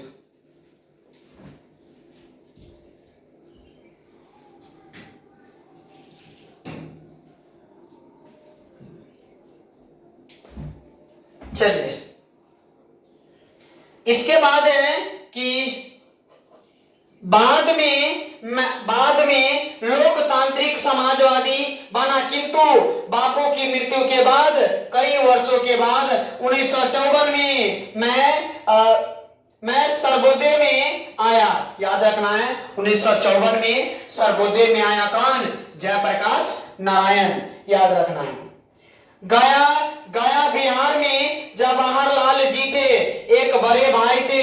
मैं उनको भाई कहता था। किसको? जवाहरलाल नेहरू को जयप्रकाश नारायण जी भाई कहकर बुलाते थे। किसको? जवाहरलाल नेहरू को भाई कहकर के बुलाते थे। कौन? जयप्रकाश नारायण जी। चलिए आगे चलते हैं, आगे क्या बोल रहा है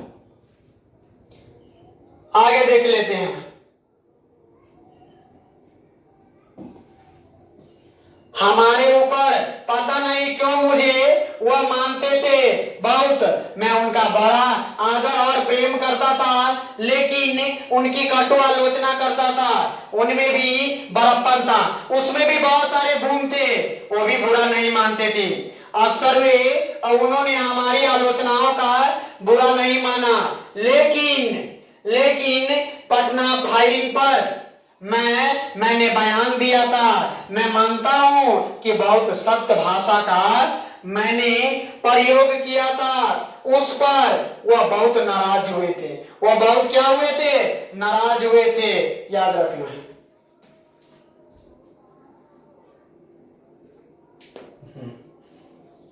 चलिए, बहुत नाराज हुए थे। लाल बहादुर जी ने कश्मीर के मामले में बहुत कुछ किया। मैंने उनकी भी आलोचना की, उनको तार भी दिया कि यह बहुत गलत काम आपने किया है। इसे कश्मीर के सवाल को हल करने में आपको दिक्कत होगी। थोड़े ही दिनों में 18 महीने में वह चल बसे, देश का दुर्भाग्य है। 18 महीने में ही वो चल बसे, जो देश का क्या है? दुर्भाग्य है। चलिए आगे देखते हैं। इंदिरा जी से जो मेरे मतभेद है, इंदिरा गांधी जी से जो मेरे मतभेद है, वे जवाहरलाल नेहरू जी के साथ जो मतभेद थे, उनसे कहीं ज्यादा गंभीर और सीरियस है। जवाहरलाल नेहरू जी से परराष्ट्र नीतियों के संबंध में मतभेद था। याद रखना है कि जयप्रकाश नारायण जी और जवाहरलाल नेहरू के बीच मतभेद किस बात को लेकर था? तब परराष्ट्र की नीतियों को लेकर था। क्वेश्चन पूछता है किस बात को लेकर था दोनों में झगड़ा? तो परराष्ट्र की नीतियों को लेकर मतभेद झगड़ा था। स्वराष्ट्र के संबंध में अधिक उनसे हमारा मतभेद नहीं था। तिब्बत के मामले में मतभेद था, चीन के मामले में मतभेद था, हंगरी के मामले में था। और कोई गर्व नहीं करता हूं, मैंने उस समय जो आलोचना की, हंगरी के सामने में जो कुछ कहा, जवाहरलाल नेहरू जी को बाद में मानना पड़ा। जवाहरलाल नेहरू जी को क्या हुआ? बाद में मानना पड़ा।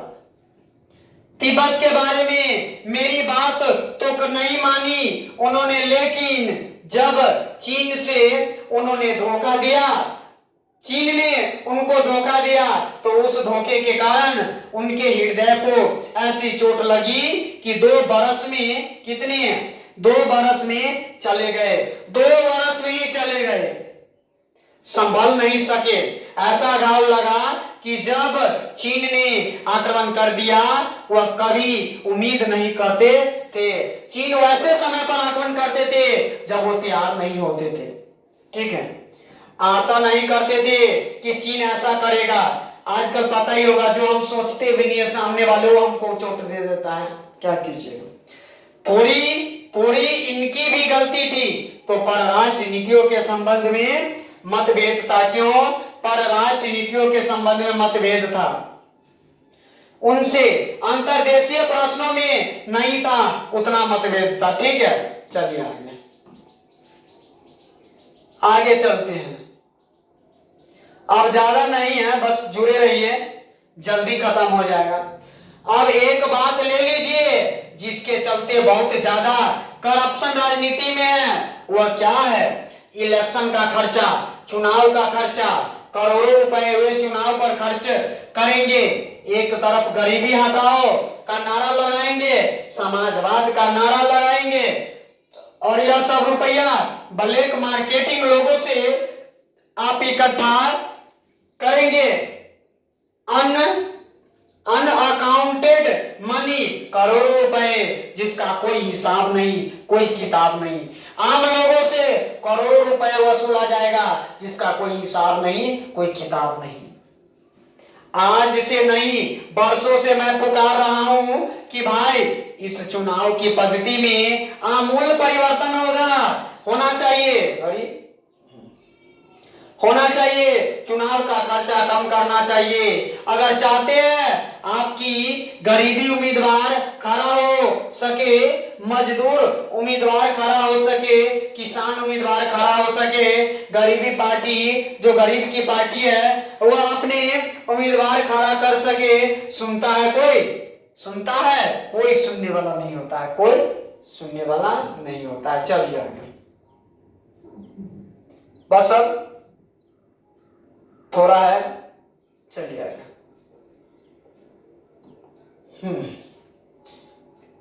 प्रेस रिपोर्टों से पता चलता है कि इस आंदोलन के द्वारा मैं दलविहीन लोकतंत्र की स्थापना करना चाहता हूं।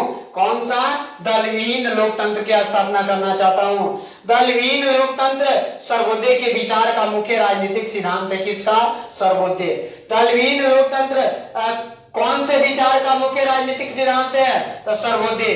और उस विचार का प्रचार पिछले वर्षों में मैं करता रहा हूं, और ग्राम सभाओं के आधार पर दलविहीन प्रतिनिधित्व स्थापित हो सके, दलविहीन प्रतिनिधित्व स्थापित हो सके, इसका प्रयत्न भी करता रहा हूं। परंतु वर्तमान आंदोलन के संदर्भ में मैंने दलविहीन लोकतंत्र का जिक्र कतई नहीं किया।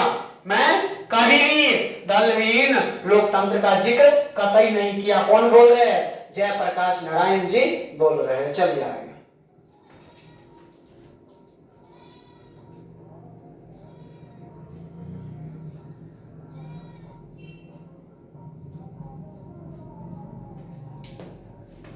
चलिए, फिर भी मेरे पुराने विचारों को लेकर जनता में, विशेषकर बुद्धिजीवियों में काफी भ्रम फैलाया गया। केवल अपने कम्युनिस्ट भाइयों के भ्रामक प्रचार की सफाई के लिए इतना ही कहूंगा, दलविहीन लोकतंत्र तो मार्क्सवादी तथा लेनिनवाद के मूल उद्देश्यों में से एक थे। ये जयप्रकाश नारायण जी का कहना है क्या कि मार्क्सवादी तथा लेनिनवाद के मूल उद्देश्यों में से एक थे। यद्यपि वह उद्देश्य दूर का है। मार्क्सवाद के अनुसार समाज जैसे जैसे साम्यवाद की ओर बढ़ता जाएगा, वैसे वैसे राज्य स्टेट का क्षय होता जाएगा, राज्य स्टेट का नुकसान होता जाएगा, याद रखना है। और अंत में एक स्टेटलेस सोसाइटी कायम होगी, और अंत में एक स्टेटलेस सोसाइटी कायम होगी। वह समाज अवश्य ही लोकतांत्रिक होगा। वह समाज क्या होगा? अवश्य ही लोकतांत्रिक होगा। चलिए आगे चलते हैं। अब आगे देख लेते हैं। उसी समाज में लोकतंत्र का सच्चा स्वरूप प्रकट होगा। किसमें? स्टेटलेस में। वह लोकतंत्र निश्चय ही दलविहीन होगा। कि दलविहीन कहने का मतलब किसी भी दल का उतना वैल्यू नहीं होगा, सब दल का समान। जब स्टेटलेस सोसाइटी शासन मुक्त समाज बनता जाता है तो वह शायद ही दलयुक्त होगा, मतलब किसी दल का अधिकार होगा। आचार्य है कि कम्युनिस्ट बंधुओं को अपने इस मूल सिद्धांत का भी स्मरण हो गया है, मतलब याद हो गया है। जहां तक वर्तमान आंदोलन का प्रश्न है, मेरी या अन्य किसी की, न छात्रों की, न विपक्षी राजनीतिक दलों की, न सर्वोदय सेवाओं की यह कल्पना है कि इनमें से दलविहीन लोकतंत्र पैदा होगा, मतलब बिना दल वाला। विधानसभा का भी गठन हो जाएगा तो 6 महीने या वर्ष भर में फिर चुनाव होंगे, जो वर्तमान कानून या चुनाव प्रणाली के अनुसार होंगे, जो वर्तमान कानून या चुनाव प्रणाली के अनुसार होंगे। चलिए आगे चलते हैं। विधानसभा के विघटन से संभावना तो यही है कि वर्तमान कानून तथा नियम आदि के अंतर्गत ही पुनर्वाचन होगा। इसलिए प्रश्न उठता है कि जैसा कि पिछले सप्ताह में कई बार उठा भी है, ये सभी जयप्रकाश नारायण जी कह रहे हैं, ठीक है, कि भी उठा भी है कि उस हालत में विधानसभा के विघटन से क्या लाभ होगा। मुझे खेद है, मुझे दुख है कि इसका उत्तर पिछले दिनों मैंने बार बार दिया है, पर उसको समझने की कोशिश थोड़े ही लोगों ने की है। हमने बार बार समझाए हैं, पर मेरे बातों पर अमल कुछ ही लोगों ने किए है। इसलिए बार बार मुझसे यह सवाल होता है कि जयप्रकाश नारायण वर्तमान चुनाव पद्धति और विधानसभा के चुनाव का कौन सा विकल्प पेश कर रहे हैं। मेरा अपना विकल्प चूंकि नए ढंग का है, जो घिसे पीटे राजनीतिक चिंतन से अलग है, इसलिए वह लोगों की समझ में नहीं आता। अगर मैं यह कह दूं कि मेरा विकल्प यह है कि मैं इस आंदोलन और संघर्ष में से एक नई पार्टी का निर्माण करूंगा, बोल रहा है कि हम झूठों को कह दे कि एक नई पार्टी का निर्माण करूंगा, तो सब लोग मेरी बात आसानी से समझ लेंगे और उसके बाद मेरी आलोचना शुरू हो जाएगी। बोल रहा है कि हम झूठे के कह देंगे कि हम कोई पार्टी बना रहे हैं, फिर अगर पार्टी नहीं बनाएंगे तो मेरा आलोचना, मेरा क्रिटिसाइज होना शुरू हो जाएगी। यह आदमी केवल अपनी सत्ता के लिए छात्रों और जनता के आंदोलन का दुरुपयोग कर रहा है। फिर बाद में वही व्यक्ति हमको बोलेगा कि यह आदमी लोगों को ठग रहा है। ये सब जयप्रकाश नारायण जी कह रहे हैं, ठीक है। लेकिन जब मैं कोई नई बात कहता हूं तो उसको समझने की कोशिश कम होती है या नहीं होती है, तो क्या है, मेरा कहना संक्षेप में यह है कि आज की परिस्थिति में आम जनता को, आम मतदाता को केवल इतना ही अधिकार प्राप्त है कि वह चुनाव में अपना मतदान करे, परंतु मतदान प्रक्रिया ना हो तो स्वच्छ और स्वतंत्र होती है, न उम्मीदवारों के चयन में मतदाताओं का हाथ होता है और न ही चुनाव के बाद अपने प्रतिनिधि पर उसका कोई अंकुश ही रहता है। जो जीत जाता है, देखिएगा गांव भर में चुनाव होता है, 5 साल यानी 4 साल 11 महीना कहाँ रहेगा पता नहीं चलता। जब लास्ट का 1 महीना रहता है ना, तो वही भूल से निकल के आता है और वोट मांगना शुरू कर देता है। वोट मांगना क्या कीजिएगा, ठीक। मैं इन दोनों कमियों को दूर करने का प्रयत्न कर रहा हूं। कौन कर रहे हैं? जयप्रकाश नारायण जी कर रहे हैं, ठीक है। मैं इन कमियों को दूर करने का प्रयास कर रहा हूं। चलिए, अपना देश पिछड़ा हुआ है। अपना देश क्या है? पिछड़ा हुआ देश है। इसलिए बावजूद इसके कि हमने लोकतंत्र की स्थापना की, विकसित देशों के लोकतांत्रिक समाज में जो प्रतिभाशाली यानी परस्पर एक दूसरे को प्रभावित करने वाली शक्तियां होती है, जनमत का जो प्रबल प्रभाव या प्रतिनिधियों पर लगातार पड़ता है, जो लोकतंत्र और शासी प्रेस पत्र पत्रिकाओं के रोल होते हैं, शिक्षित समुदाय का जो वैचारिक और नैतिक असर होता है, उन लोगों पर दबाव करता है, ठीक है। इस सारे इंफ्रास्ट्रक्चर का यानी जनता और शासन के बीच की संरचना का यहां लगातार अभाव है। क्या है? अभाव है। ऐसी स्थिति में हमारा लोकतंत्र केवल नाम के लिए रह जाता है। अब बताइए, लोकतंत्र जिसमें लोगों को अधिकार नहीं मिले, मौलिक अधिकारों का हनन हो, जीवन जीने का अधिकार का हनन हो, तो उसको लोकतंत्र केवल नामे के लिए न रह जाएगा।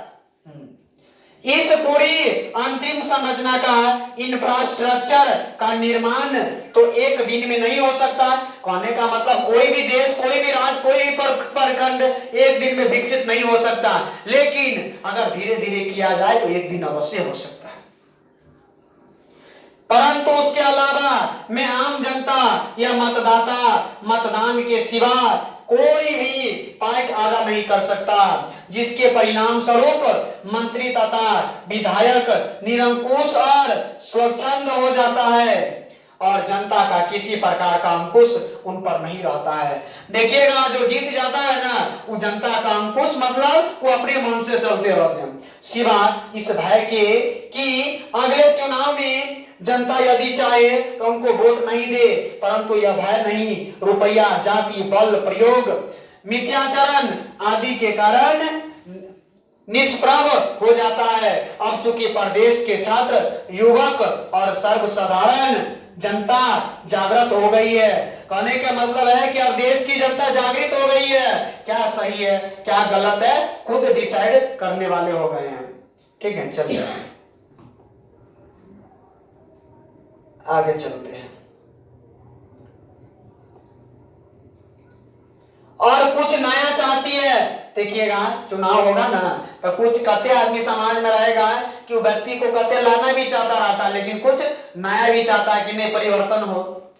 वर्तमान परिस्थिति में परिवर्तन चाहती है, अतः इस परिस्थितियों का लाभ उठाकर मैं चाहूंगा कि आज जो असंगठित जनता है उसमें ऐसी शक्ति आ जाए कि वह सही आदमी का चुनाव कर सके। चुनाव यही है ना कि सही आदमी को चुनना है। चुनाव के बाद अपने प्रतिनिधियों के आचरण पर यथासंभव अंकुश रख सके। इस संबंध में मेरे कुछ सुझाव है। जयप्रकाश नारायण जी कहते हैं मेरे कुछ सुझाव है। एक तो यह है कि जब विधानसभा का अगला चुनाव हो तो हमारी छात्र संघर्ष तथा जन संघर्ष समितियां मिल करके आम राय से अपना उम्मीदवार खड़ा करे, जो छात्रों के लिए और जिसको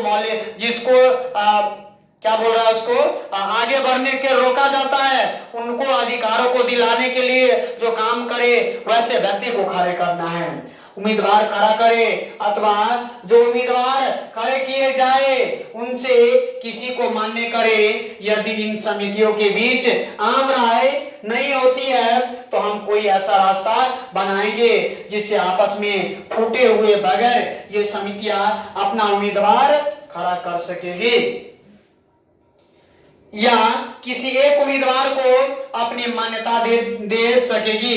इस प्रकार के चुनाव में जनता का एक बहुत बड़ा पार्ट होगा, यानी जनता और छात्रों की संघर्ष समितियां उम्मीदवार के चयन में अपना महत्वपूर्ण रोल अदा करेगी। जो छात्रों के लिए, गरीब लोगों के लिए आवाज उठाएगा वह महत्वपूर्ण भूमिका निभाएगी। ठीक है, चलिए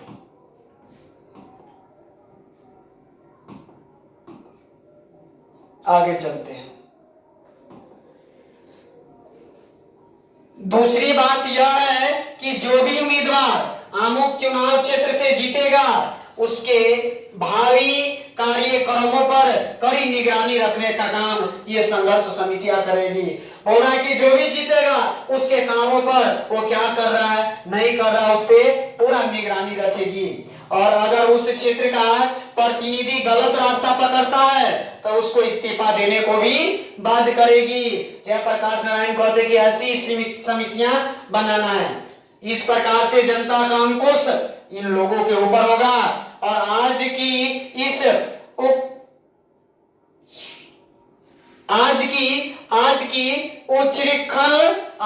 इस तरह निरंकुश और स्वच्छंद वे नहीं रह पाएंगे। कहने का मतलब है कि वो मनमानी नहीं कर पाएंगे अगर इस तरीका से समितियां बना देंगे कि उस पर निगरानी रखें। ठीक है, इस सिलसिले में एक और बात स्पष्ट करना आवश्यक है कि जो संघर्ष समितियां छात्रों की या जनता की बन गई है या बन रही है, उनका काम केवल शासन से संघर्ष करना नहीं है, बल्कि उनका काम तो समाज के हर अन्याय और अनीति के विरुद्ध संघर्ष करने का होगा। समाज में किसी भी प्रकार का अन्याय फैलेगा उसको दूर करना होगा। और इस प्रकार से इन समितियों के लिए बराबर एक महत्वपूर्ण कार्य रहेगा। गांव में छोटे अफसरों या कर्मचारियों की, चाहे वे पुलिस के हो या अन्य किसी भी प्रकार के जो घुसखोरी चलती है उसके खिलाफ तो संघर्ष रहेगा ही। साथ साथ जिन बड़े किसानों ने बेनामी या फर्जी बंदोबस्तियां की है उनका भी विरोध ये समितियां करेगी। चलिए आगे देखते हैं। उनका भी विरोध ये समितियां करेगी और उनको दुरुस्त करने के लिए संघर्ष करेगी, उसको दूर करने के लिए संघर्ष करेगी।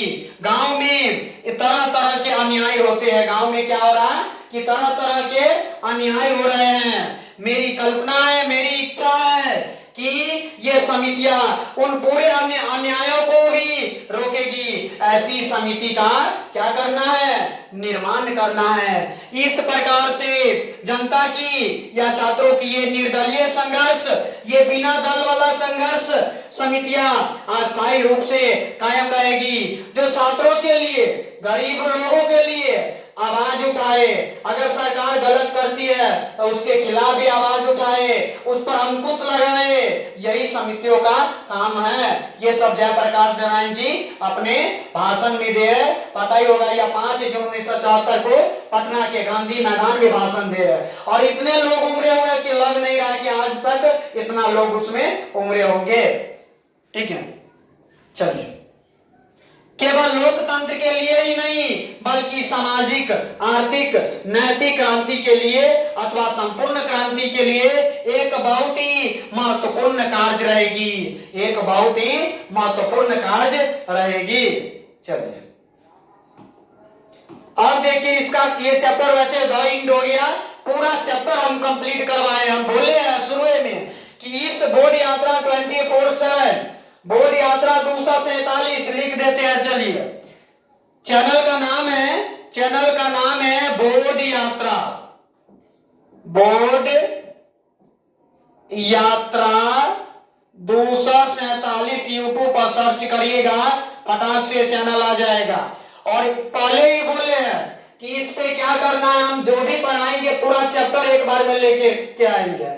और आज हम जो है ना, ये चैप्टर क्लास 12 का तीसरा चैप्टर है, और जिसका जो है ना हम संपूर्ण क्रांति यानी उसका लेखक है जयप्रकाश नारायण, आज पूरा हम कंप्लीट कर रहे हैं। इसका क्वेश्चन थोड़ा दिखा देते हैं। चलिए क्या करते हैं, इसका क्वेश्चन दिखा देते हैं कि क्वेश्चन आखिरकार कैसे आया हुआ है।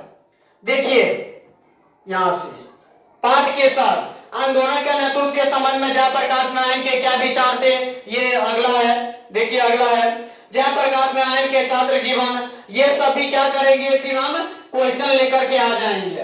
तो आप इस चैनल पर नए हैं तो वीडियो को क्या कीजिए, लाइक कीजिए और चैनल को सब्सक्राइब कीजिए। बाकी इसी प्रकार का वीडियो इस चैनल पर आते रहेगा। आपको पता ही होगा कि अलग अलग सर अपना अपना विषय कंप्लीट कराने पे लगे हुए हैं, शुरू में सब बता चुके हैं। तो आप ही नए हैं तो चैनल को सब्सक्राइब कर लीजिए। हम यहाँ पर पूरा विषय कंप्लीट करवाएंगे, आपको पता ही होगा। देखिए लगभग 1-1.5 घंटा का वीडियो हो चुका है और उसमें जो भी वीडियो हमने स्टार्ट किया जब तक खत्म नहीं होगा तब तक जाना नहीं है। इसलिए आप लोग बोर्ड यात्रा से जुड़ जाइए। बहुत बहुत धन्यवाद, बहुत बहुत धन्यवाद।